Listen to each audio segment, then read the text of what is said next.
तो ये हिस्सेदारी, आत्मसम्मान, स्वाभिमान की लड़ाई है। आरएसएस बीजेपी किसी का मित्र नहीं है। कहता है आरक्षण खत्म हो जाएगा, हमने गलत। आरक्षण नहीं खत्म हो रहा है, नौकरी खत्म हो रहा है, नौकरी। बहुमत के इतना वोट दीजिए कि मशीन हेरा फेरी भी करे तो उसको 104 डिग्री बुखार लग जाए। जब तक फॉर्म 17 आप उससे साइन नहीं करवा लें तब तक कोई बूथ इंचार्ज हिलेगा नहीं। धर्मेंद्र जी आपसे आग्रह है, व्हाट्सएप का जमाना है, व्हाट्सएप पे सारे बूथ का डिटेल्स आ जाए, कितना पोलिंग हुआ। नेक्स्ट डे, चुनाव के अगले दिन आप प्रेस कॉन्फ्रेंस कीजिए, बोलिएगा तो हम भी आ जाएंगे। और बोलिए कि इलेक्शन कमीशन बेईमानी कर सकता है, इसलिए हमारे डाटा इतना इतना वोट पड़े हैं। 10 साल से हम लोग जो बात कह रहे हैं अब वो नेशनल एजेंडा बन गया। राहुल गांधी बोल रहे हैं, अखिलेश जी बोल रहे हैं, 10 साल से लगातार इतने मुकदमे हम लोग झेल। आई हैव बीन अरेस्टेड, मेरी गिरफ्तारी हुई ज्ञानवापी। तो ये मेरी व्यक्तिगत लड़ाई नहीं है, वैचारिक लड़ाई है।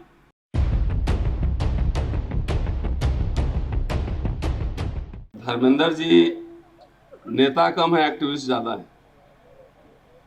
और ये भी जानते हैं कि मास्टर लोग को बहुत ज्यादा इंतजार नहीं करवाना है, नहीं तो मास्टर लोग नाराज हो जाता है। हमको हल्ला करने के लिए, भाषण देने के लिए, लिखने के लिए तनख्वाह मिलती है। हम लोग कई आंदोलन में दिल्ली में साथ रहे,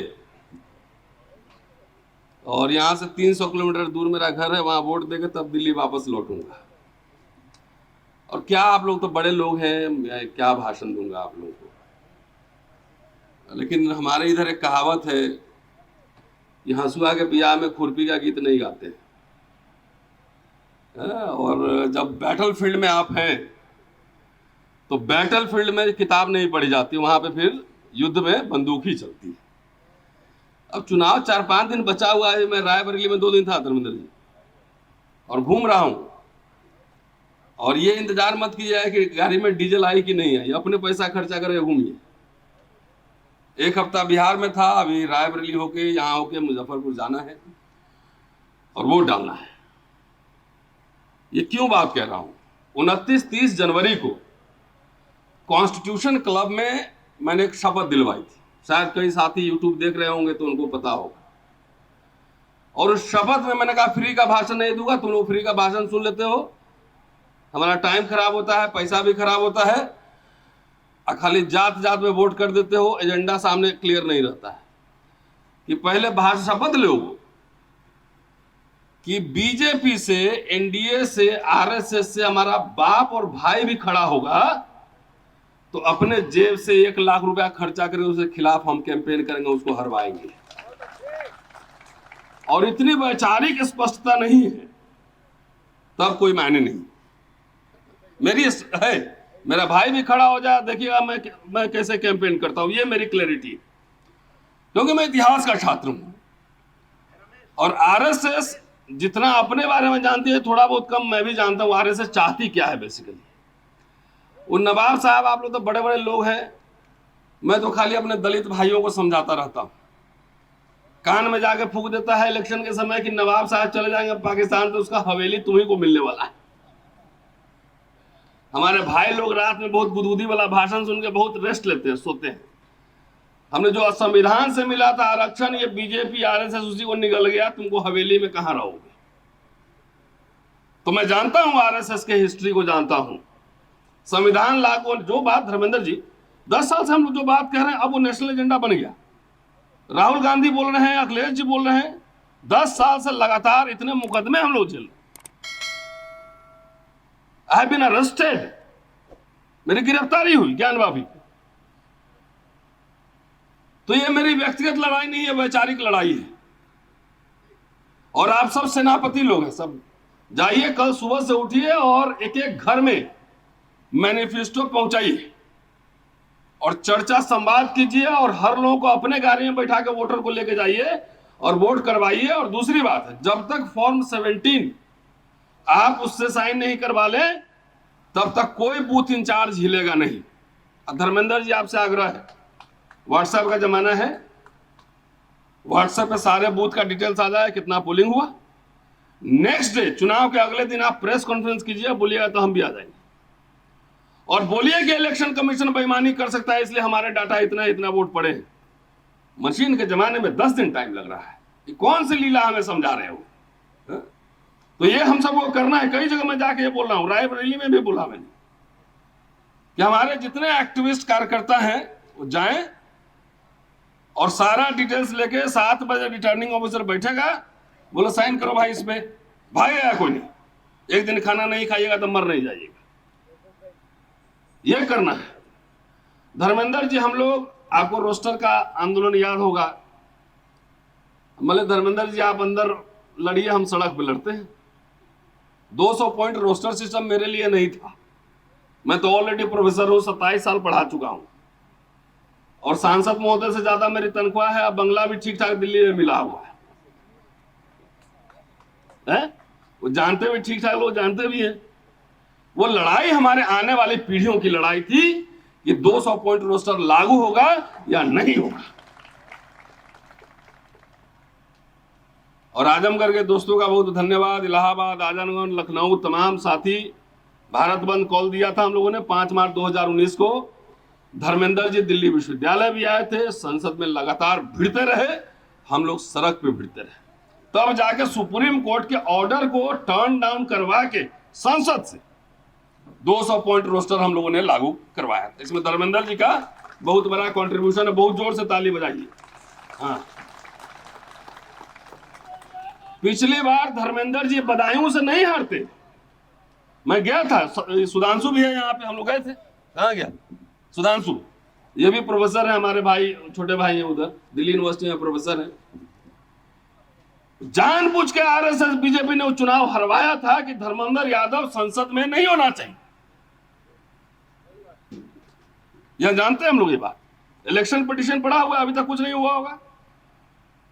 इसलिए ये आपकी जिम्मेदारी है कि इतना थोक भाव में हुमच के, लालू जी कहते हुमच के वोट डालना है।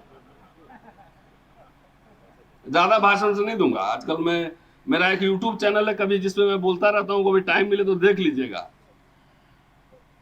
कि हुमच के इतना वोट दीजिए कि मशीन हेरा फेरी भी करे तो उसको 104 डिग्री बुखार लग जाए। अभी कोई हम लोग की तरफ होता क्या है ना, कि इलेक्शन के दिन सब झगड़ा याद आ जाता है, अभी सब भूल जाइए। वो रिजर्वेशन भी लागू करवाएंगे, अब प्रमोशन भी लागू करवाएंगे, वो भी करवाएंगे। राहुल गांधी जी ने मैनिफेस्टो बनाया, उसमें 14 नंबर पेज पे जाइए, 5 पॉइंट हम लोगों ने डाले थे उसमें एजुकेशन को लेकर। अभी मेरे भाई कोई कह रहे थे मिडिल क्लास, समय रहा था लंबा उसे बोलता, फॉर्मेशन ऑफ मिडिल क्लास, कि दलितों भाइयों, में दलित समाज से आता हूं, मैं उन्हीं को बोलता हूं, मैं बाकी साहब लोग को नहीं बोलता। ये लड़ाई जो है ये इंडिया और एनडीए में है, वोट बर्बाद मत करना, बात समझ गए? वोट बर्बाद मत करना। हम लोग आंदोलनकारी लोग हैं, यूपीए की सरकार थी, कपिल सिब्बल एचआरडी मिनिस्टर थे, तब भी हम लड़े थे और फिर लड़ेंगे। लेकिन अभी अगर बीजेपी रिपीट हो गई तो कोट और सूट उतार देगा, खाली गले में टाई रहने देगा, गले में सिर्फ टाई रहने देगा। तो इसलिए भाइयों, एक वोट भी बर्बाद नहीं होना चाहिए। देखिए, दिल्ली से चल के हम घूम के जा रहे हैं मुजफ्फरपुर में वोट देने, अब वोट देकर शाम में फिर चले जाएंगे। 22 तारीख को फिर चंडीगढ़ में राहुल जी के साथ प्रोग्राम है, न्याय सम्मेलन हो रहा। तो ये हिस्सेदारी, आत्मसम्मान, स्वाभिमान की लड़ाई है। आरएसएस बीजेपी किसी का मित्र नहीं है। कहता आरक्षण खत्म हो जाएगा, हमने गलत, आरक्षण नहीं खत्म हो रहा है, नौकरी खत्म हो रहा है, नौकरी।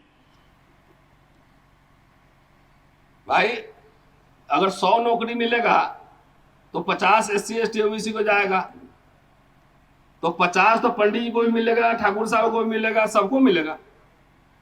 हमारे कॉलेज में यही आजमगढ़ आसपास के लोग सिक्योरिटी स्टाफ है, ठाकुर है, बाबू साहब है, तो पंडित हमने कितना मिला भाई? बोला सर 15,000। कितना घंटा काम किया? बोला 12 घंटा। अब वही सरकारी परमानेंट नौकरी रहती तो उसी व्यक्ति को 60,000 तनख्वाह मिलता है। तो आरक्षण नहीं खतरे में है, नौकरी खतरे में है। इंटायर मिडिल क्लास उसको ध्वस्त करके 5 किलो अनाज पे ले आ, ये खेला है, ये लीला है। तो इसीलिए बैटलफील्ड में है। और ये हमको आश्वस्त कीजिए कि एकदम रिकॉर्ड वोट से धर्मेंद्र जी को जितवा के लाना है। सेकुलरिज्म और सोशल जस्टिस का मुद्दा संसद में फिर गूंजना चाहिए। इसलिए पूरा कम से कम कितना वोट से जितवाइएगा? मैं 5 लाख टारगेट दे रहा हूं। नहीं, 5 तो 50-50 हो जाएगा ना। फिर जितवाना है 2.5 लाख वोट से। और गंभीर आदमी को संसद में भी देखिए, संसद में खाली सैलरी या बंगला का मसला नहीं है, टिकट का नहीं कि हमको फ्री का ट्रेन का टिकट मिलेगा, जहाज का टिकट मिलेगा। संसद में वैसे लोग जाने चाहिए जो विमर्श को पैदा करें, बहस करें। और खास तौर से मैं ये कह रहा हूं, दलित पिछड़े समुदाय के लोगों को, ऐसे लोगों को संसद में भेजिए कि जाए वहां डिबेट करे। 4-5 आदमी भेज दीजिए ना, इनका टेम्परेचर बढ़ा देगा संसद के अंदर, टेम्परेचर बढ़ जाएगा। तो मैं समझता हूं कि हमारे लीडर हैं, हमारे दोस्त भी हैं, लीडर भी हैं, पूरा एकदम तन मन धन से लग जाइए और इनको बहुत रिकॉर्ड वोट से जितवाइए। उससे हमारा मनोबल बढ़ेगा। दिल्ली में हमारा एक अधिवक्ता मिलेगा संसद के अंदर कि जो हम सड़क पे लड़ेंगे, धर्मेंद्र जी वही लड़ाई संसद के अंदर लड़ेंगे। शुक्रिया, जय भीम।